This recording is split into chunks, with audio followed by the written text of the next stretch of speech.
আগামীকাল তোমার ফাঁসির রায় কার্যকর করা হবে। তোমার শেষ চাও কি? আমার স্ত্রীর বাসর ঘরটা আমি নিজের হাতে সাজাতে চাই। আমার মুখে এমন কথা শুনে দারোগা সাহেব বললেন, তোমার স্ত্রীর বাসর ঘর মানে? আজ আমার স্ত্রীর বিয়ে, রাতে তার বাসর হবে। আমি মৃত্যুর আগে তার বাসর ঘরটা নিজের হাতে সাজাতে চাই। তুমি কিভাবে জানো আজ যে তোমার স্ত্রীর বিয়ে? গতকাল আমার মা বোন এসেছিল আমার সাথে শেষ দেখা করতে। তারা বলেছে গতকাল সকালে তখনও কারো ঘুম ভাঙেনি। হঠাৎ কারো কান্না শুনে আমার ঘুম ভেঙে যায়। চোখ খুলে দেখি আমার দুঃখিনী মা ও ছোট বোন রোশনি এসেছে। ওরা কাঁদছে। আমি শোয়া থেকে উঠে জিজ্ঞাসা করলাম, মা তুমি কাঁদছো কেন? বাবারে, আগামী পরশু নাকি তোর ফাঁসি হয়ে যাবে, আমাকে কারা কর্তৃপক্ষ জানিয়েছে। কালই প্রথম আমি মায়ের মুখে জানতে পারি আগামীকাল আমার ফাঁসি। রায় তো অনেক আগে হয়েছে, শুধু ফাঁসি কার্যকরের ডেটটা জানতাম না। যাই হবে হোক না, আমার ফাঁসি হয়ে গেলে তুমি, রোশনি এবং ইভা তোমরা সাবধানে থেকো। আমার মুখে আমার স্ত্রী ইভার নাম শুনে আমার ছোট বোন রোশনি বলল, ভাইয়া আগামীকাল ভাবির বিয়ে। ছোট বোনের কথা শুনে আমার মাথায় যেন বজ্রপাত পড়ল। তোর ভাবির বিয়ে? বলিস কি? আমার মা বলল, কথাটা তোকে বলতে চাইনি, ভেবেছিলাম জীবনে অনেক কষ্ট পেয়েছিস, অন্তত ফাঁসির রশি গলায় নেওয়ার আগে নতুন আর কোনো কষ্ট পাস সেটা আমি চাইনি। কিন্তু রোশনি মুখ ফসকে বলে ফেলেছে, না মা, আমার মৃত্যুর আগে আমাকে আরো একটি সত্য জেনে মরতে দাও। কি হয়েছে খুলে বলো। তারপর মা বলল, তোর ফাঁসির রায় শোনার পর বৌমা তার বাবার বাড়িতে চলে যায়। হঠাৎ আমরা খবর পাই বৌমার বাবা বৌমাকে অন্য জায়গায় বিয়ে দিয়ে দিচ্ছে। সাথে সাথে আমি আর রোশনি তোর শ্বশুর বাড়িতে যাই। ওদের বাড়ির সামনে গিয়ে কলিং বেল টিপতেই বৌমা এসে দরজা খুলে দেয়। আমরা ঘরের ভেতর প্রবেশ করলাম। আমাদেরকে দেখে বৌমা বলল, আপনারা আপনারা কেন এখানে এসেছেন? বৌমা, তুমি আমার ছেলের বউ, তোমাকে দেখতে আসতে কি কৈফিয়ত দিতে হবে? খুনের দায়ে আপনার ছেলের ফাঁসি হয়ে যাচ্ছে, তাই আমার বাবা সিদ্ধান্ত নিয়েছে আমাকে অন্যত্র বিয়ে দিয়ে দিবে এবং আগামীকালই আমার বিয়ে। আমি আশা করব আপনারা আর আমাকে বিরক্ত করবেন না। কি বলছো বৌমা? আমার ছেলের গলায় ফাঁসি রশি ওঠার আগেই তুমি বিয়ের মালা পড়তে চাচ্ছ? আপনার ছেলের যেহেতু ফাঁসি হয়ে যাবে, তাই তার আশায় বসে থাকাটা আমার বোকামি নয় কি? সাথে সাথে রোশনি বলল, ভাবি, আমার ভাইয়া আপনাকে অনেক ভালোবাসে, অন্তত তার ফাঁসি হয়ে যাবার বছরখানেক পরে যদি বিয়ে করতেন তাও তো আমরা সবাইকে বলতে পারতাম। রোশনির কথা শুনে ইভা বলল, আমার জীবনের অনেকগুলো দিন নষ্ট হয়েছে, তাই আর বছরখানেক আমি নষ্ট করতে চাই না। আপনারা এখন চলে গেলে খুশি হব। বলে একরকম ধাক্কা দিয়ে আমাদেরকে রুম থেকে বের করে দিল। তারপর আমরা যখন ওখান থেকে চলে আসছিলাম তখন হঠাৎ রোশনির মোবাইলে কারা কর্তৃপক্ষ ফোন করে। একজন পুলিশ অফিসার বলেন, আপনি কি কয়েদি মুন্নার মা? আমি মুন্না ভাইয়ের ছোট বোন। আপনার মা কোথায়? তাকে একটু মোবাইলটা দিন। মা, তোমাকে খুঁজছে মনে হচ্ছে, কারাগার থেকে কেউ ফোন করেছে। বলেই রোশনি মোবাইলটা আমাকে দিল। আমি মোবাইলটা নিয়ে সালাম দিয়ে বললাম, আসসালামু আলাইকুম। ওয়ালাইকুম আসসালাম। আগামী পরশু আপনার ছেলের ফাঁসির রায় কার্যকর করা হবে। আপনারা যদি আপনার ছেলের সাথে দেখা করতে চান তাহলে আগামীকাল সকাল 8টায় জেলখানায় চলে আসুন। বলেই উনি ফোনটা রেখে দিল। মায়ের মুখে সব কথা শুনে আমি, মা এবং আমার বোন তিনজনে কান্না করতে লাগলাম। শেষমেশ মনকে সান্ত্বনা দিয়ে মাকে বললাম, ঠিক আছে মা, মনকে এবার শক্ত করো। যদি পারো আমার ফাঁসি হয়ে যাবার পর কারা ফটকে এসে আমার লাশটা নিয়ে যেও, আর গ্রামের বাড়িতে আমার বাবার কবরের পাশে কবর দিও। মা বলল, যার জন্য আজ তোর ফাঁসি হচ্ছে আগামীকাল তার বিয়ে। এই কেমন কপাল নিয়ে জন্মালি রে বাবা। এমন সময় একজন কনস্টেবল এসে বলল, আপনাদের সময় শেষ, তাড়াতাড়ি চলে আসুন। শেষ পর্যন্ত মা এবং বোন আমাকে জড়িয়ে ধরে আরো কিছুক্ষণ কান্নাকাটি করে ওরা চলে গেল, আর আমি কারাগারের ভেতরে গুম দিয়ে কাঁদতে লাগলাম। স্যার, এভাবেই জানতে পারি আজ আমার স্ত্রীর বিয়ে। আমার কথা শুনে পুলিশ অফিসার বলল, আচ্ছা ঠিক আছে, আপনি কি আপনার স্ত্রীর ঘর চিনেন? শুনেছি ওর বাবার বাড়ি তোর বিয়ে হচ্ছে। যেহেতু ওটা আমার শ্বশুর বাড়ি ছিল তাই আমি ওটা ভালো করে চিনি। তারপর পুলিশ অফিসার একজন কনস্টেবলকে ডাকলেন। কনস্টেবল আসলে পুলিশ অফিসার আমাকে নিয়ে জেল থেকে বের হলেন।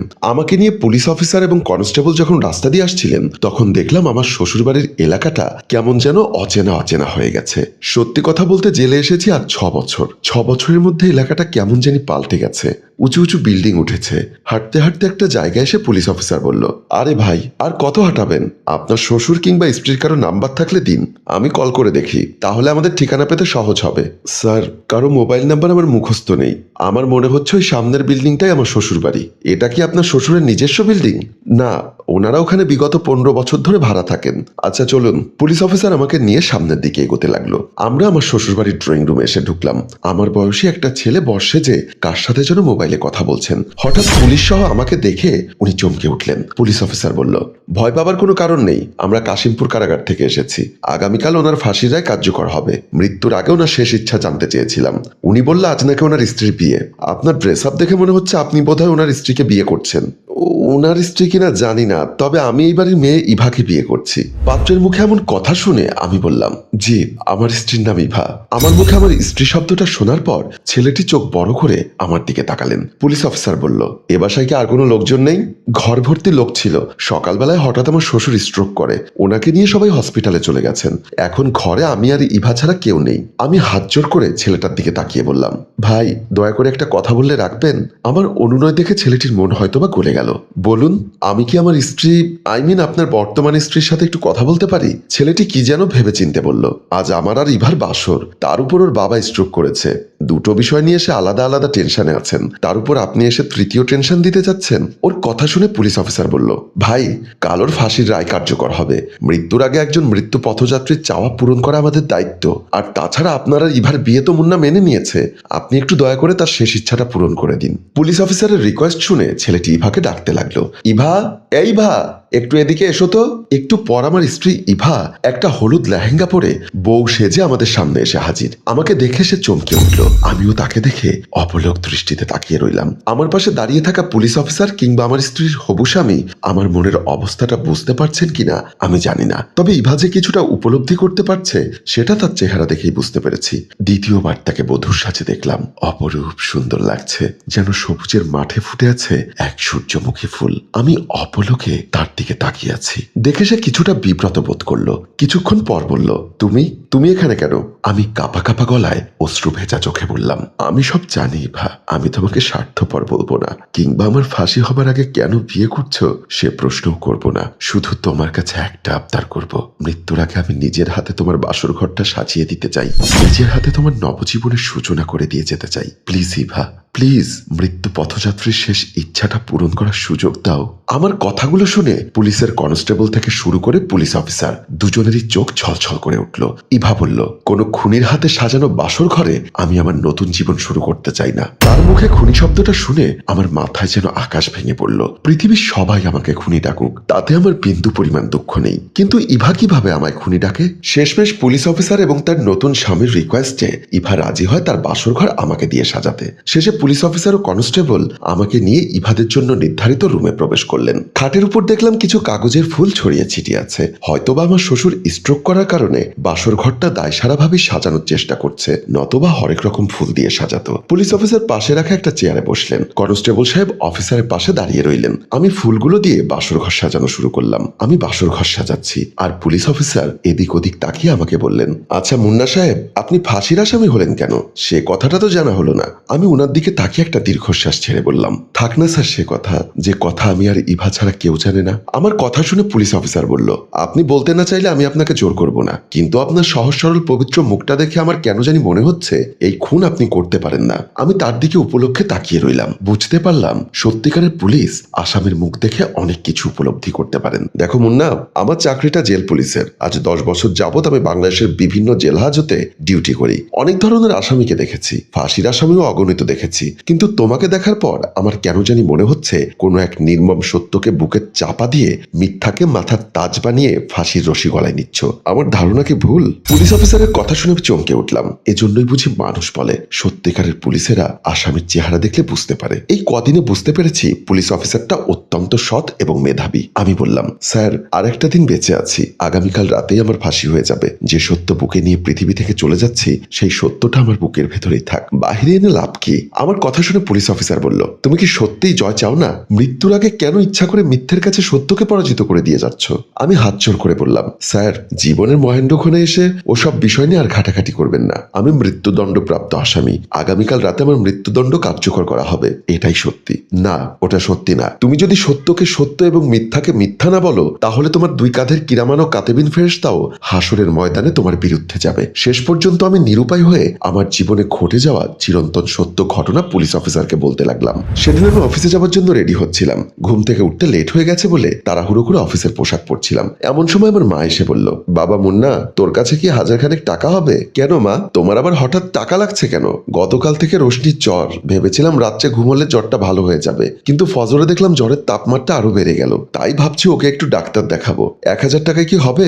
হবে কিনা জানি না, এখনকার ডাক্তাররা তো বিভিন্ন রকম টেস্ট না দিয়ে রুগী দেখেন না। তখন আমি পকেট থেকে 2,000 টাকা বের করে মায়ের হাতে দিলাম আর বললাম, সামনে রোশনির ফাইনাল পরীক্ষা, তার তাড়াতাড়ি সুস্থ হওয়া দরকার, ভালো করে চিকিৎসা করো, লাগলে আরো দিব। আমার হাত থেকে টাকাগুলো নিতে নিতে মা বলল, তোর বাবা মারা যাবার পর পুরো সংসারের দায়িত্বটা এসে পড়েছে তোর উপর। নিজের সংসার, ছোট বোনের লেখাপড়ার খরচ, আমার চিকিৎসার খরচ সবই তোকেই বহন করতে হচ্ছে। এই সামান্য কটা টাকা বেতন দিয়ে যে কিভাবে পুরো সংসার চালাচ্ছিস সেটা শুধু আল্লাহই জানে। তুমি দোয়া করো মা, তোমার দোয়া পেলেই হবে। আমি যেভাবেই পারি আমার বাবার স্বপ্ন রোশনিকে ডাক্তার বানানো, সেটা আমি অবশ্যই পূরণ করব। বাবারে, তোর সামান্য বেতনে কি তুই সংসার চালাবি, নাকি তোর বাবার স্বপ্ন পূরণ করবি? তার উপর আল্লাহর রহমতে বৌমা এখন 2 মাসের গর্ভবতী। মায়ের দোয়া পেলে সন্তানের পক্ষে সব অসম্ভব সম্ভব হয়ে যায়। 5 ওয়াক্ত নামাজের মোনাজাতেই আমি তোকে দোয়া করছি বাবা, তোর মতো সন্তান যেন এই পৃথিবীর সব মায়েরাই পায়। আচ্ছা মা, ইভা কোথায়? বৌমা রান্নাঘরে তোর জন্য নাস্তা তৈরি করছে। তারপর আমি আর মা ডাইনিং টেবিলের দিকে গেলাম। ডাইনিং টেবিলে আগে থেকেই বসা ছিল আমার অসুস্থ বোন রোশনি। আমি গিয়েই তার মাথায় হাত রেখে বললাম, জ্বরে তো গা পুড়ে যাচ্ছে, নিশ্চয়ই ফ্রিজের ঠান্ডা পানি খেয়েছিস, না হয় বেশিক্ষণ ধরে ঠান্ডা পানিতে গোসল করেছিস। এমন সময় আমার স্ত্রী ইভা এসে বলল, তোমার বোন সপ্তাহে 2 দিনও ঠিক মতো গোসল করে না, এটা হচ্ছে কমন ফেভার। ওয়েদার চেঞ্জ হবার কারণে সবারই একটু একটু এমন সমস্যা হবে। মাকে টাকা দিয়েছি, পারলে তুমি একটু মায়ের সাথে গিয়ে ওকে ডাক্তার দেখিয়ে এনো। সাথে সাথে আমার স্ত্রী ইভা বলল, সামনে শীতকাল আসছে, একটু একটু ঠান্ডা এখন থেকেই পড়া শুরু হয়েছে। ভাবছি সিন্ধুকের ভেতরে রাখা কাঁথা কম্বলগুলো বের করে ধুয়ে দিব। এখন যদি আমি ওকে নিয়ে ডাক্তারের কাছে যাই তাহলে এগুলো ধুবো কখন? আমার বউয়ের এমন কথা শুনে আমার মা বলল, বৌমার যেতে হবে না, আমি রোশনিকে নিয়ে ডাক্তারের কাছে যাব। তাছাড়া বৌমা এখন 2 মাসের গর্ভবতী, এ সময় ঘরের বাহিরে না যাওয়াই ভালো, কারণ বেশি হাঁটাচলা করলে গর্ভের সন্তানের ক্ষতি হতে পারে। তুই নাস্তা করে অফিসে চলে যা। বলেই আমার মা রোশনিকে নিয়ে মাথায় পানি ঢালার জন্য ওয়াশরুমের দিকে চলে গেলেন। আমার স্ত্রী বলল, গতকাল বাড়িওয়ালা এসেছিল, আমাদের নাকি 3 মাসের বাসা ভাড়া দাওনি। যাওয়ার আগে বলে গেছে আজ যেন অবশ্যই ওনার বাসা ভাড়া দিয়ে দেই। আজ আবার আসবেন বলেছেন, আসলে বললো আগামী মাসে একসাথে 4 মাসের ভাড়া দিয়ে দিব। এভাবে কি সংসার চালানো সম্ভব? তুমি একাই সংসার চালাতে হিমশিম খাচ্ছ। তোমাকে বারবার বলছি আমার জন্য একটা চাকরি দেখো। এই দুর্মূল্যের বাজারে একটা চাকরি পাওয়া অনেক কষ্ট, চাইলে তো আর চাকরি পাওয়া যায় না। আচ্ছা বাড়িওয়ালা আসলে রিকোয়েস্ট করে বলো, আমি আগামী মাসে যে কোনো ভাবেই ওনার ভাড়ার টাকা দিয়ে দিব। এখন অফিসের সময় হয়ে যাচ্ছে, আমি আসছি। বলেই আমি অফিসের উদ্দেশ্যে চলে গেলাম। এর ঘন্টা 3 পর আমার মা রোশনিকে ডাক্তার দেখাতে নিয়ে যাচ্ছিল। মা সদর দরজার সামনে এসে আমার স্ত্রীকে ডাকতে লাগলেন, বৌমা, ও বৌমা, কোথায় তুমি? আমার স্ত্রী তখন বাথরুমে শীতের কম্বলগুলো ধুয়ে দিচ্ছিল। মায়ের ডাক শুনে বলল, মা আমি বাথরুমে কম্বল ধুয়ে দিচ্ছি। তারপর মা সদর দরজার সামনে থেকে বাথরুমের সামনে এসে বলল, বৌমা, রোশনিকে আমি ডাক্তারের কাছে নিয়ে যাচ্ছি, তুমি একটু ভেতর থেকে দরজাটা লাগিয়ে দাও। মা, কম্বল ধুতে ধুতে আমার কাপড় চোপড় ভিজে গেছে, আমি একবারে গোসল করে বের হব, আপনি দরজাটা লাগিয়ে যান, একটু পর আমি গোসল সেরে বের হয়ে হুক লাগিয়ে দিব। আচ্ছা মা, আমি তাহলে গেলাম, ফিরতে দেরিও হতে পারে। এখনকার ডাক্তাররা টেস্ট না করিয়ে প্রেসক্রিপশন লেখে না, যদি কোনো টেস্ট দেয় ওগুলো করিয়ে রিপোর্ট দেখে আসতে আসতে অনেক সময় লাগতে পারে। আমাদের আসতে যদি দেরি হয় তুমি দুপুরের খাবার খেয়ে নিও। ঠিক আছে মা, সাবধানে যাবেন। বলার পর আমার মা রোশনিকে নিয়ে ডাক্তারের উদ্দেশ্যে যাবার জন্য বের হয়ে গেলেন। সিঁড়ি দিয়ে নামার সময় আমার মা এবং রোশনির সামনে পড়ল আমাদের এই বিল্ডিং এর মালিক মোমিন চৌধুরীর। উনি মাকে দেখে বললেন, কি ব্যাপার মুন্নার মা, মেয়েকে নিয়ে কোথায় যাচ্ছ? ভাইজান, গতকাল থেকে আমার মেয়েটার প্রচুর জ্বর, তাই ওকে একটু ডাক্তারের কাছে নিয়ে যাচ্ছি। নিয়ে যান, এখন যে হারে ডেঙ্গু বাড়ছে একটু পরীক্ষা নিরীক্ষা করে দেখেন। আচ্ছা মুন্না সাহেব কই? ও তো অফিসে চলে গেছে। বাসা ভাড়ার টাকা কি দিয়ে গেছেন? সেটা তো আমি জানি না, বৌমা জানবে। আপনি বিকালে আসুন, আমি বৌমার থেকে জিজ্ঞাসা করে আপনাকে জানাবো। এখন দেরি হয়ে যাচ্ছে, ভাইজান আমার মেয়েটার জন্য দোয়া করবেন। বলেই আমার মা ডাক্তারখানার দিকে চলে গেলেন। এদিকে বাড়িওয়ালা মোমিন চৌধুরী আমাদের বাসার সামনে এসে কি জানি কি ভেবে দরজায় হাত দিলেন। সাথে সাথে দরজাটা খুলে গেল, কারণ আমার মা যাবার পর আমার স্ত্রী দরজার হুকটা লাগায়নি, তাই দরজাটা খোলা ছিল। মোমিন সাহেব গলা টেনে দেখলেন ঘরে কেউ নেই। উনি রুমের মধ্যে ঢুকে মুন্নার বউ বলে ডাকতে লাগলেন। আমার স্ত্রী ততক্ষণে সব কম্বল ধুয়ে নিজে গোসল করতে লাগলেন। বাথট্যাপের ঝর্ণার পানির শব্দে আমার স্ত্রী বাড়িওয়ালার কণ্ঠ শুনতে পায়নি। বাড়িওয়ালা আমার স্ত্রীকে খুঁজতে খুঁজতে বাথরুমের সামনে এসেই পানির শব্দ শুনে বুঝতে পারলো আমার স্ত্রী গোসল করছে। উনি বাথরুমের ফুটো দিয়ে তাকালেন, দেখলেন ইভা গোসল করছে। ইভার শরীরে কোনো কাপড় দেখা যাচ্ছে না। সচরাচর ইভা গোসল করলে শরীরে কাপড় রাখে না। বাড়িওয়ালা ইভাকে এই অবস্থায় দেখে নিজেকে কন্ট্রোল করতে পারল না, বাথরুমের দরজায় ধাক্কা দিয়ে বাথরুমে ঢুকে গেল। এদিকে আমি অফিসে বসে কাজ করছিলাম। সামনে ডিসেম্বর মাস, তাই অফিসে কাজের চাপটা একটু বেশি ছিল। কাজ করতে করতে দুপুরের লাঞ্চ পর্যন্ত করিনি। এমন সময় ইভার কল আসলো। আমি ভাবলাম হাতের কাজটা শেষ করে রিসিভ করব, তাই ওর কলটা কেটে দিলাম। ইভা আমাদের রুমের ভেতরে দরজার সাথে হেলান দিয়ে দাঁড়িয়ে ভীত স্বতন্ত্র হয়ে একের পর এক আমাকে কল দিয়ে যাচ্ছে। ওর বারবার বারবার এভাবে কল দেখে আমি কলটা রিসিভ করি। ওর সাথে সাথে কাঁদতে কাঁদতে বলল, মুন্না তুমি কোথায়, তাড়াতাড়ি বাসায় এসো। ওকে এভাবে কেঁদে কেঁদে কথা বলতে দেখে আমি ভয় পেয়ে গেলাম। চেয়ার থেকে দাঁড়িয়ে বললাম, ইভা তোমার কি হয়েছে, তুমি এভাবে ভয় পাচ্ছ কেন? ইভা বলল, বাড়িওয়ালা এসেছিল ভাড়া নেওয়ার জন্য। আমি তখন বাথরুমে গোসল করছিলাম, হঠাৎ করে বাড়িওয়ালা বাথরুমের দরজা ভেঙে আমাকে জড়িয়ে ধরে। আমি ওনাকে ধাক্কা দিয়ে ফেলে আমাদের রুমে এসে দরজা লাগিয়ে ঠেসে ধরেছি। উনি যে কোনো মুহূর্তেই দরজাও ভেঙে আমার ক্ষতি করতে পারে। তার এমন কথা শুনে আমি তাকে বললাম, মা এবং রোশনি কোথায়? ওনারা ডাক্তার দেখাতে গেছেন, এখনো আসেননি।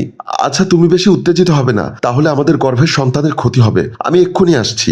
বলেই আমি অফিস থেকে বের হয়ে গেলাম। বাসায় ঢুকেই দেখলাম বাথরুমের দরজার সামনে বাড়িওয়ালা মমিন চৌধুরী পড়ে আছেন। আমি ধীরে ধীরে ওনার কাছে গিয়ে দেখি মাথা থেকে প্রচন্ড রক্তক্ষরণের ফলে উনি মারা গেছেন। আমার মাথায় যেন আকাশ ভেঙে পড়লো। আমিও ভয়ে কাঁদতে লাগলাম, সারা শরীর ঘামতে লাগলো। এই মুহূর্তে কি করব বুঝে উঠতে পারছি না। ইভা কোথায়? হঠাৎ মনে পড়লো ও তো বলেছিল রুমের মধ্যে দরজা লাগিয়ে বসে আছে। দৌড়ে রুমের দরজাটা খুললাম। দরজা খোলার সাথে সাথেই ইভা ভয় পেয়ে গেল, আমাকে দেখে জড়িয়ে ধরলো। ভয়ে কাঁপছিল, আমিও ভয়ে কাঁপছিলাম। ইভা আমাকে জিজ্ঞাসা করলো, বাড়িওয়ালা কোথায়? মরে গেছে। মানে? মনে হয় বাথরুমের সামনে তুমি ধাক্কা দেওয়াতে পড়ে গিয়ে মাথায় আঘাত পেয়ে প্রচুর রক্তক্ষরণে মারা গেছে। কথাটি শুনে ইভা আরো ভয় পেয়ে গেল। সে কেঁদে কেঁদে বলল, এখন কি হবে? পুলিশ এসে খুনি বলে আমাকে ধরে নিয়ে যাবে। আমার সন্তান কি জেলখানার ভেতরে প্রসব হবে? রিমান্ডে নিলে পুলিশের টর্চারে আমার পেটের বাচ্চা নষ্ট হয়ে যাবে। আমি শান্ত মাথায় তাকে আশ্বস্ত করে বললাম, খুন তুমি করনি, খুন করেছি আমি। কি বলছো মুন্না? যা বলছি তাই। পুলিশ আসলে আমি খুন করেছি বলবে। আমি চাই না আমার অনাগত সন্তান জেলখানার ভেতরে হোক। আর আমার কিছু হয়ে গেলে তুমি আমার সন্তানকে মানুষ করো, কারণ একজন সন্তানের জীবনে বাবার চেয়েও মায়ের গুরুত্ব বেশি। তারপর আমরা লাশটা নিয়ে বসেছিলাম। আমার মা এবং আমি লাশটার পাশে বসেছিলাম। ইভাও রোশনি একটু দূরে দাঁড়িয়েছিল। মা প্রচুর কাঁদছিল। এমন সময় একজন মহিলা পুলিশ কনস্টেবল ও একজন পুলিশ অফিসার আসলেন। ওনারা এসে লাশটা দেখে বললেন, কিভাবে খুন হলো? তারপর আমি বানিয়ে বানিয়ে সমস্ত ঘটনা বলতে লাগলাম এবং আমার স্ত্রীর খুনের দায়িত্ব আমার কাঁধে তুলে নিলাম। পরে পুলিশ অফিসার আমাকে গ্রেপ্তার করলো আর বাড়িওয়ালাকে খুনের দায়ে আমার ফাঁসির অর্ডার হয়ে গেল। আমার মুখে সব কথা শুনে পুলিশ অফিসার বলল, তুমি বলেছিলে তোমার স্ত্রী তখন 2 মাসের গর্ভবতী স্ত্রীকে বাঁচাতে এবং তোমার সন্তানকে পৃথিবীর আলো দেখাতে স্ত্রীর খুনের দায়ভার তোমার কাঁধে নিলে, কিন্তু তোমার সেই সন্তান এখন কোথায়? পুলিশ অফিসারের মুখে আমার স্ত্রীর গর্ভের সন্তানের কথা শুনে আমার চোখ বেয়ে অশ্রু গড়িয়ে পড়ল। বললাম, সে আর এক ইতিহাস। আমি সেই ইতিহাসও শুনতে চাই, কারণ যে সন্তানের জন্য তুমি খুন না করেও খুনি হলে সে সন্তান কোথায়? সে কাহিনী শোনার মতো অতক্ষণ সময় কি পাবেন স্যার? সমস্যা নেই, তুমি বলো, আমি আজ সব সত্য উদ্ঘাটন করতে চাই। সেদিন পুলিশ যখন খুনের দায়ে আমাকে গ্রেপ্তার করে নিয়ে যায়, তারপর নাকি আমার স্ত্রী বাবার বাড়ি চলে যাবার জন্য আমাদের ঘর থেকে বের হয়ে যাচ্ছিল। তখন আমার মা আর বোন নাকি ড্রয়িং রুমে বসে কান্না করছিল। এমন সময় আমার স্ত্রীকে কাপড়ের ব্যাগ হাতে বের হয়ে যেতে দেখে আমার মা জিজ্ঞাসা করলো, বৌমা, একটু আগে আমার ছেলেটাকে খুনের দায়ে পুলিশ গ্রেপ্তার করে নিয়ে গেল, তুমি এখন কাপড়ের ব্যাগ গুছিয়ে কোথায় যাচ্ছ? শাশুড়ির মুখে এমন কথা শুনে ইভা বলল, আপনার ছেলেকে পুলিশে ধরে নিয়ে গেছে, ওর নামে খুনের মামলা হবে। খুনের মামলার তদন্তে প্রতিদিন পুলিশ এখানে এসে ডিস্টার্ব করবে। আমি সেই ঝুট ঝামেলার মধ্যে নেই, আমি বাপের বাড়ি চলে যাচ্ছি। সত্যি কথা বলতে খুনটা যেহেতু ইভাই করেছিল, তাই তার মনের মধ্যে একটা আতঙ্ক ছিল। সে হয়তোবা ভেবেছিল পুলিশ আমাকে রিমান্ডে নিলে আমি যদি ওর কথা বলে দেই, কিংবা যেই স্পটে খুন হয়েছে সেই স্পট তদন্ত করতে এসে যদি খুনের আলামতে ওর সম্পৃক্ততা ধরা পড়ে, তাহলে পুলিশ ওকে গ্রেপ্তার করবে। তাই এত ঝুট ঝামেলা থেকে মুক্তির জন্য সে বাবার বাড়ি চলে যেতে চাচ্ছিল। আমার মা বলল, একেতে মুন্না নেই, তার উপর এখন তুমিও যদি চলে যাও, আমি আমার এই অসুস্থ মেয়ে নিয়ে একা কিভাবে থাকবো? আপনি আর আপনার মেয়ে কিভাবে থাকবেন সেটা আপনাদের ব্যাপার। এই ঘরে একজন খুন হয়েছে, সেই ঘরে আমার পক্ষে থাকা কিছুতেই সম্ভব না। বলেই আমার স্ত্রী দরজা খুলে বাবার বাড়ির উদ্দেশ্যে চলে গেলেন। আমার শ্বশুর সাইফুল মিয়া ছিলেন পরহেজগার মানুষ। উনি 5 ওয়াক্ত নামাজ পড়তেন। যখন উনি নামাজ পড়ার উদ্দেশ্যে রুম থেকে বের হতে যাবেন, এমন সময় ইভাকে দেখে উনি চমকে উঠলেন। ইভা, তুই হঠাৎ? জামাই কই? সব বলছি, ড্রয়িং রুমে চলো। বলেই ইভা বাবাকে পাশ কাটিয়ে ড্রয়িং রুমের দিকে ঢুকে গেলেন। আমার শ্বশুর টেনশনে পড়ে গেলেন। মেয়ের মুখ দেখে উনি বুঝতে পেরেছেন কিছু একটা হয়েছে, তাই নামাজ পড়তে না গিয়ে ড্রয়িং রুমের দিকে চলে গেলেন। আমার স্ত্রী সোফার উপর বসে কাঁপতে লাগলেন। সামনে টি টেবিলে রাখা পানির জগ থেকে পানি ঢেলে ঢক ঢক করে 1 গ্লাস পানি পান করলেন। আমার শ্বশুর মেয়ের এমন অবস্থা দেখে কাঁপা কাঁপা গলায় বলল, মা, তুই এমন করছিস কেন? কি হয়েছে? আমাকে খুলে বল। আমার স্ত্রী এদিক ওদিক তাকিয়ে বলল, মা কোথায়? তোর মা তো অসুস্থ আজ 15 দিন যাবত, বিছানা থেকে উঠতে পারেন না।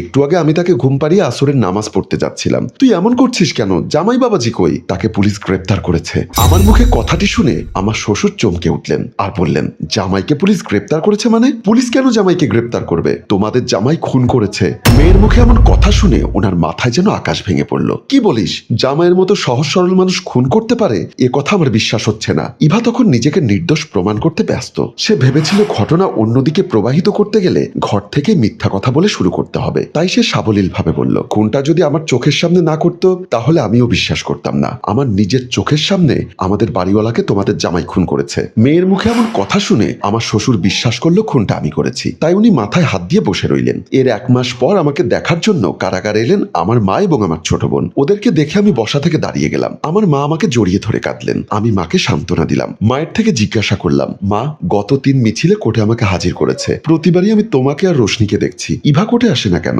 আমার মা কেঁদে কেঁদে বলল, তোকে যেদিন পুলিশ ধরে নিয়ে আসে সেদিনই বউ বাপের বাড়ি চলে গেছে। ইভা তোমাদেরকে ফেলে বাবার বাড়িতে চলে গেছে। কিন্তু কেন? খুনির বাড়িতে নাকি পুলিশ, সিআইডি, পিবিআই এর মতো প্রশাসনের লোকেরা গিয়ে ডিস্টার্ব করে। বাড়তি ঝামেলা এড়াতে সে বাবার বাড়ি চলে গেছে। জানো মা, জীবনে কখনো আমি ঘরের ভেতর একদিন থাকতাম না। অফিস থেকে এসে সময় পেলে বন্ধুদের সাথে আড্ডা দিতাম, কিংবা তোমার সাথে আর ইভার সাথে বসে কথা বলতাম। জেলখানার ভেতরে বন্দি পাখির মতো ছটফট করি। মন চাইলেও দূরের আকাশটা দেখতে পাই না। আমার খুব ইচ্ছা করে মা, ইভার পেটে কান পেতে আমার অনাগত সন্তানের ডাক শুনতে। আচ্ছা রোশনি, তোর ভাবির পেটটা কি আগের চেয়ে বড় হয়ে গেছে?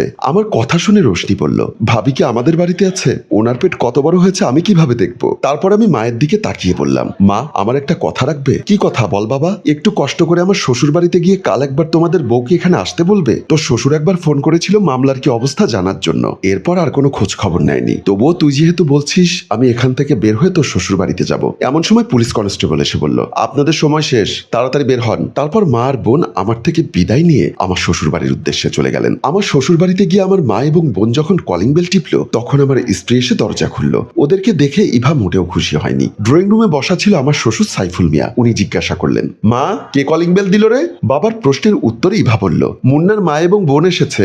আমার স্ত্রীর মুখে এমন কথা শুনে আমার মা কিছুটা অবাক হলো। আমি জেলে ঢুকেছি এখনো 2 মাস হলো না, এর মধ্যেই ওদের ব্যবহার পাল্টে গেল। আমার মাকে মা ডাকা বাদ দিয়ে মুন্নার মা হিসাবে সম্বোধন করছে। আমার শ্বশুর ড্রয়িং রুম থেকে আবার বলল, ভেতরে নিয়ে আয়। এরপর আমার মাকে ও রোশনিকে ভেতরে নিয়ে গেলেন। ওরা ড্রয়িং রুমে ঢুকলে আমার শ্বশুর এক প্রকার মুখ ঘুরিয়ে বলল, ছেলে খুন করে জেলে গেছে, আর আপনি কি মনে করে আমাদের এখানে? আমার মা কেঁদে কেঁদে বলল, বিআই সাহেব, আমি মহিলা মানুষ, একা একা যতটুক পারছি অ্যাডভোকেটের কাছে যাচ্ছি, আবার থানায়ও যাচ্ছি।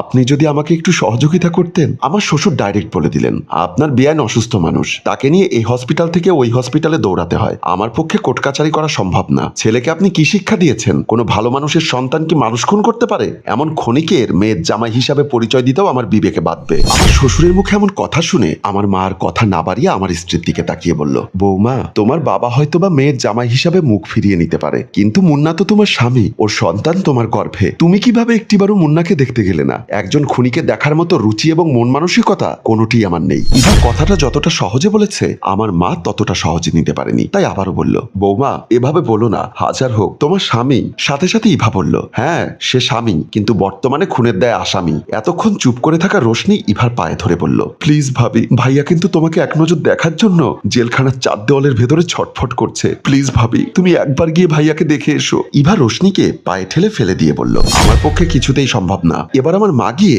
ইভার সামনে হাত জোর করে বলল, বৌমা, তোমার দোহাই লাগে, অন্তত একটি বার গিয়ে আমার ছেলেটার সাথে দেখা করে আসো। ও একবার শুধু তোমার সাথে দেখা করতে চায়, তোমার পেটে কান পেতে ওর সন্তানের ডাক শুনতে চায়। আমার মায়ের এমন আকুতি দেখে আমার শ্বশুরের পাষাণ হৃদয় কিছুটা গলেছে হয়তো। তাই উনি মেয়েকে বলল, এত করে যখন বলছে তাহলে কাল একবার গিয়ে দেখা করে আয়, না হয় বলবে আমরা একটিবারের জন্য দেখতে যাইনি। তারপর উনি আমার মায়ের দিকে তাকিয়ে বললেন, বেআইন সাহেবা, আমি এখন নামাজ পড়তে মসজিদে যাচ্ছি, আপনারা যদি থাকেন তাহলে বলবেন, কিছু বাজার সদাই করে নিয়ে আসবো।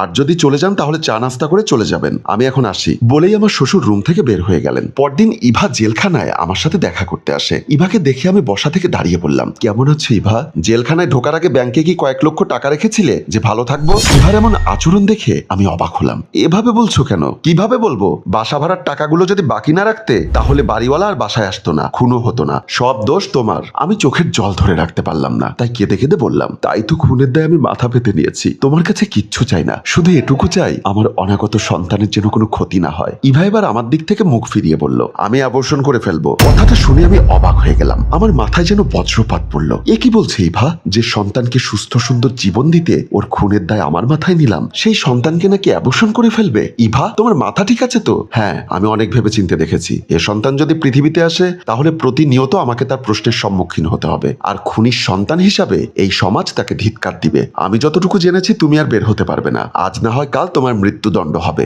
তাই তোমার কোনো স্মৃতি রাখা আমার পক্ষে সম্ভব না। সাথে সাথে আমি ইভার পায়ে ধরে পড়লাম। এমন করো না ইভা, তুমি আমার অনাগত সন্তানকে নষ্ট করো না। যে সন্তানকে বাঁচাতে গিয়ে আমি মিথ্যে খুনির আসামি হয়েছি তাকে তুমি নষ্ট করো না। এসব বলার জন্যই কি তুমি আমাকে এখানে ডেকে পাঠিয়েছো? না, তোমাকে এক নজর দেখবো আর তোমার পেটে কান পেতে আমার সন্তানের বাবা ডাক শুনবো। হয়েছে, আমাকে দেখেছো, আর শেষবারের মতো পেটের সন্তানটাও দেখে রাখো, কারণ আমি খুব অল্প সময়ের মধ্যে অ্যাবর্শন করে ফেলবো। বলে ইভা জেল থেকে বের হয়ে গেল। আমি পেছন দিয়ে ইভাকে ডাকতে লাগলাম, ইভা প্লিজ, ইভা প্লিজ, আমার কথাটা শোনো। শেষে চার দেওয়ালের মধ্যে চিৎকার করে কাঁদতে লাগলাম। আমার সেই কান্নার আওয়াজ পাষাণ ইভার মন গলাতে পারেনি। তারপর নাকি আমার স্ত্রীর সেই বান্ধবী ডাক্তার প্রিয়া আমার স্ত্রীকে তার হসপিটালে নিয়ে গিয়ে আমার অনাগত সন্তানকে ভ্রূণেই নষ্ট করে দেয়। এটা বলে আমি কান্না করতে লাগলাম। আমি যখন হাউমাউ করে কান্না করছিলাম তখন পেছন থেকে পুলিশ অফিসার বলে, মুন্না সাহেব, আপনার আর কান্না করতে হবে না, আপনার স্ত্রীকে আমরা গ্রেপ্তার করেছি। আমি ঘাড় ঘুরিয়ে দেখলাম বিয়ের লেহেঙ্গা পরা অবস্থায় আমার স্ত্রীকে পুলিশ অফিসার গ্রেপ্তার করেছে। তার পেছন পেছন আমার সদ্য বিবাহিত স্বামী বাবু নামের ছেলেটি বলল, স্যার এটা অন্যায়, আপনারা এসেছিলেন আমার স্ত্রীর প্রাক্তন স্বামী আমার বাসরঘর সাজিয়ে দিবে বলে, অথচ কি হতে কি হয়ে গেল, এখন আপনারা আমার সদ্য বিয়ে করা স্ত্রীকে গ্রেপ্তার করে নিয়ে যেতে চাচ্ছেন। আমি বাসরঘর থেকে নেমে পুলিশ অফিসারের পা চেপে ধরে পড়লাম, স্যার দোহাই লাগে আপনার, আপনি ইভাকে ছেড়ে দিন। আমি এসেছিলাম আমার মৃত্যুদণ্ডাদেশ কার্যকর হওয়ার আগে নিজের হাতে আমার স্ত্রীর বাসরঘর সাজিয়ে দিতে, সত্য ঘটনা বলে আমার প্রাক্তন স্ত্রীকে ফাঁসিয়ে দিতে নয়। আমার কথা শুনে পুলিশ অফিসার জামাল বলল, শোনো মুন্না, একটা কথা মনে রাখবে, সত্যের কখনো মৃত্যু হয় না। শত প্রতিকূলতায় সত্যের নিভু নিভু প্রদীপ একদিন আপন আলোয় পুরো পৃথিবীকে আলোকিত করে। তুমি খুন না করেও তোমার স্ত্রীকে এবং তার গর্ভের সন্তানকে বাঁচাতে খুনের দায় তোমার মাথায় তুলে নিয়েছিলে, কিন্তু তোমার স্ত্রী এই কালনাগিনী তোমার ভালোবাসার সে প্রতিদান কি দিতে পেরেছে? যখনই পুলিশ তোমাকে অ্যারেস্ট করে নিয়ে গেল তখনই সে বাবার বাড়িতে চলে গেল। একটি বারও তোমার মা বোনের কথা সে চিন্তা করলো না। বাবার বাড়িতে গিয়ে সে তো শান্ত হয়নি, তার পথের কাটা গর্ভের সন্তান, যে সন্তান পৃথিবীতে আসলে সে হয়তোবা আর একটা বিয়ে করতে পারবে না, তাই সে সেই সন্তানকেও নষ্ট করে ফেলেছে। কয়টা অপরাধের ক্ষমা তুমি তাকে করবে? তুমি তাকে ক্ষমা করলেও আইন তাকে কখনো ক্ষমা করবে না। তাই আমি ওকে গ্রেপ্তার করে কালি কোর্টে তুলবো এবং তোমার মৃত্যুদণ্ডাদেশ স্থগিত করার ব্যবস্থা করব। আমি আশা রাখি তুমি বেকসুর খালাস পাবে। তারপর পুলিশ অফিসারের সাথে থাকা কনস্টেবলের উদ্দেশ্যে বললেন, এই মুন্নার সাথে ইভাকেও গ্রেপ্তার করে গাড়িতে তোলো। বলেই উনি চলে গেলেন। পেছন পেছন কনস্টেবল আমাকে আর ইভাকে নিয়ে বের হয়ে গেল। আমরা চলে যাবার পর ইভার বর্তমান স্বামী বাবু নামের সেই ছেলেটি পকেট থেকে মোবাইল বের করে তার শ্বশুর সাইফুল রহমানকে ফোন করার উদ্দেশ্যে ড্রয়িং রুমের দিকে চলে আসলেন। বাবু ড্রয়িং রুমে এসে তার শ্বশুর সাইফুল মিয়াকে ফোন করলেন। সাইফুল মিয়া তখন হসপিটালের ওয়েটিং রুমে বসা ছিল। নতুন জামাই ফোন করেছে দেখে কলটা রিসিভ করলো। আসসালামু আলাইকুম বাবা। ওয়ালাইকুম আসসালাম। বাবা, পুলিশ এসে আপনার মেয়েকে অ্যারেস্ট করে নিয়ে গেছে। কি বলো তুমি? আমার মেয়েকে পুলিশ অ্যারেস্ট করেছে কেন? আপনি যদি সুযোগ পান একটু থানায় গিয়ে যোগাযোগ করুন। ডাক্তার এখনো তোমার শাশুড়িকে দেখেনি, একটু পরেই তোমার শাশুড়িকে দেখবেন, তারপর না হয় আমি থানায় গিয়ে যোগাযোগ করব। ঠিক আছে, আপনি তাই করুন। বলেই বাবু মোবাইলের লাইন কেটে দিলেন। পুলিশ অফিসার জামাল খান বসে উপর মহলে ফোন করে মুন্নার মৃত্যুদণ্ডাদেশ স্থগিত করার কাজে ব্যস্ত ছিল। এমন সময় সেখানে আসলেন ইভার বাবা সাইফুল মিয়া। সাইফুল মিয়া থানায় ঢুকে পুলিশ অফিসারকে সালাম দিলেন। আসসালামু আলাইকুম। ওয়ালাইকুম আসসালাম, বসুন। বাবা, আমার মেয়েকে নাকি আপনারা গ্রেপ্তার করেছেন? আপনার মেয়ের নাম কি? ইভা রহমান। আই সি, আপনি তাহলে ইভার বাবা? হ্যাঁ, কিন্তু আমার মেয়েকে আপনারা গ্রেপ্তার করেছেন কেন? তারপর পুলিশ অফিসার জামাল আমার শ্বশুরকে সব কথা খুলে বলতে লাগলেন। সব কথা শোনার পর সাইফুল মিয়া বললেন, বাবা, আমি অসহায় মানুষ, জীবনে কখনো কোর্ট কাচারি করিনি, আমাকে একটা উপায় দেখিয়ে দিন, কি করলে আমি আমার মেয়ের জামিন নিতে পারবো। আপনি দয়া করে কাল কোর্টে এসে যোগাযোগ করুন, কাল আপনার মেয়েকে কোর্টে তুলবো। তারপর সাইফুল মিয়া থানা থেকে বিদায় নিয়ে চলে আসলেন। সাইফুল মিয়া ছিল নিরীহ মানুষ। এদিকে হসপিটালে ওনার অসুস্থ স্ত্রী, অন্যদিকে কারাগারে ওনার মেয়ে। উপায় না পেয়ে সাইফুল মিয়া ছুটে গেল ওনার মেয়ের বর্তমান স্বামী বাবুর কাছে। বাবু তখন বাসা থেকে নামছিল। সিঁড়ির মধ্যেই দেখা হয়ে গেল বাবুর সাথে। বাবুকে দেখে সাইফুল মিয়া বলল, বাবা, আমার মেয়েকে তো কোর্ট জামিন দিচ্ছে না, আমি নিরীহ মানুষ, কোর্ট কাছারি সম্পর্কে আমার কোনো আইডিয়া নেই, তুমি যদি আমাকে একটু সাহায্য করতে। বাবু তখন বলল, আপনি আমার সাথে চিটারি করেছেন, আপনার মেয়ের খুনের কথা গোপন রেখে আপনার খুনি মেয়েকে আমার সাথে বিয়ে দিয়েছেন। আমি আপনারা বাবা মেয়ের নামে প্রতারণার মামলা করব এবং খুব শীঘ্রই আপনার মেয়েকে ডিভোর্স দেওয়ার ব্যবস্থা করব।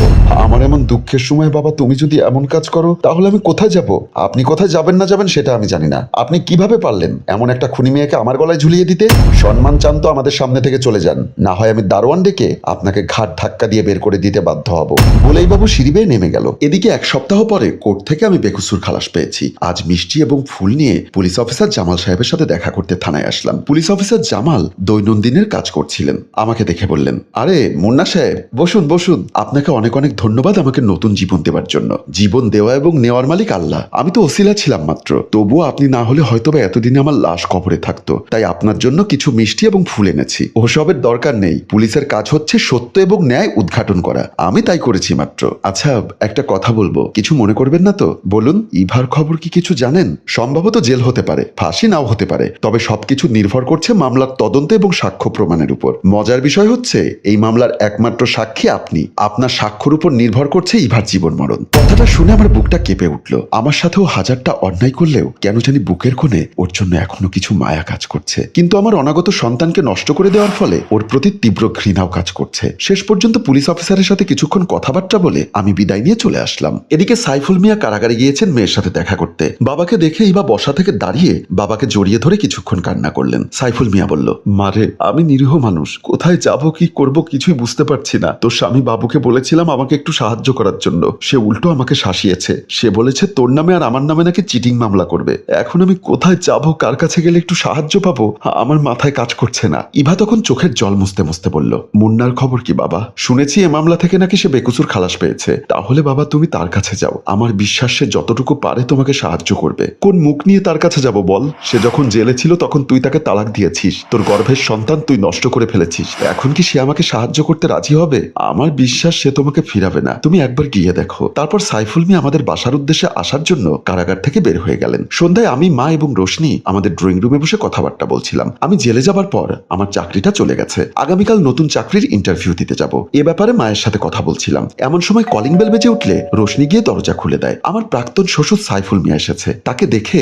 আমার মা মুখ ফিরিয়ে নিল। সাইফুল মিয়া এসে আমার মায়ের কাছে হাত জোর করে বলল, বিয়ান সাহেবা, আপনি এভাবে মুখ ফিরিয়ে নিবেন না, আমার এই দুর্দিনে আমাকে তাড়িয়ে দিবেন না। সাথে সাথে আমার মা বললেন, সেদিন আমিও নিরুপায় হয়ে আপনার কাছে গিয়েছিলাম, আপনি আমাকে দূর দূর করে তাড়িয়ে দিয়েছিলেন, বলেছিলেন আমি খুনির মা, কেমন ছেলে পেটে ধরেছি। এখন যদি আমি আপনাকে বলি আপনি কেমন মেয়ে জন্ম দিয়েছেন, যে মেয়ে মানুষ খুন করে? মানলাম সেদিন নিরুপায় হয়ে বাড়িওয়ালাকে ধাক্কা দিয়েছে, আর ঘটনার আকস্মিকতায় বাড়িওয়ালা মৃত্যুবরণ করেছে, কিন্তু আমার ছেলের সন্তান ছিল আপনার মেয়ের পেটে, তার তো কোনো দোষ ছিল না। সেই সন্তানটাকে ভ্রূণেই কেন নষ্ট করেছে আপনার মেয়ে? তার কোনো জবাব সাইফুল মিয়া দিতে পারল না। শেষ পর্যন্ত আমি বললাম, মা, যে অন্যায় উনি তোমার সাথে করেছে, সে অন্যায় যদি তুমি তার সাথে করো, তাহলে তার আর তোমার মধ্যে পার্থক্য কি? আমার কথা শুনে সাইফুল মিয়া কিছুটা সাহস পেলেন। তারপর আমার উদ্দেশ্যে বললেন, বাবা, আমার মেয়ে কারাগারে বসে তোমার সাথে একটু দেখা করতে চায়, যদি পারো কাল অথবা পরশু গিয়ে আমার মেয়ের সাথে একটু দেখা করে এসো। বলেই উনি চলে গেলেন। পরদিন আমি যথাসময়ে কারাগারে গেলাম ইভার সাথে দেখা করতে। ইভা তখন ফ্লোরে ঘুমিয়েছিল। আমাকে দেখে শোয়া থেকে উঠে জড়িয়ে ধরতে চাইলো। আমি তাকে থামিয়ে দিয়ে বললাম, কাছে আসার চেষ্টা করবে না, এখন আমি তোমার স্বামী নেই। এতটা বদলে গেলে, তুমি আমাকে বদলে দিয়েছো, আমাকে কি ক্ষমা করা যায় না? না জেনে ভুল করলে ক্ষমা করা যায়, কিন্তু জেনে শুনে অপরাধ করলে সেটা ক্ষমা করা যায় না। সাথে সাথে ইভা আমার পায়ে পড়ে বলল, আমার ভুল হয়েছে, আমি তোমার ভালোবাসা বুঝতে পারিনি, প্লিজ আমাকে ক্ষমা করে দাও। সত্যি কথা বলতে মনের কোণে এখনো তার জন্য আমার ভালোবাসা জমে রয়েছে। তাই আমি কাপা কাপা গলায় বললাম, দেখো ইভা, স্বাধীনতা অর্জন করার চাইতে রক্ষা করা যেমন কঠিন, তেমনি ভালোবাসা বলা সহজ। সেই ভালোবাসাকে বুকে ধারণ করে ভালোবাসার মানুষের জন্য সবকিছু ত্যাগ করা কঠিন, সেটাও অনেকেই পারে না, যেমনটি তুমি পারোনি। তারপর তাকে বুকে টেনে নিয়ে বললাম, আমি আছি তোমার পাশে। হ্যালো ভিউয়ার্স, ইভাকে ক্ষমা করে মুন্না কি ভুল করেছে? মুন্নার কি উচিত হয়েছে ইভাকে ক্ষমা করে দেওয়া? আপনার মতামত কি সেটা কমেন্টস বক্সে লিখে জানান। আর গল্পটি ভালো লাগলে এখনই শেয়ার করে দেবার জন্য অনুরোধ রইল। এই গল্পের প্রথম, দ্বিতীয়, তৃতীয় পর্ব দেখতে চাইলে এই পেজে ঘুরে আসুন। ধন্যবাদ।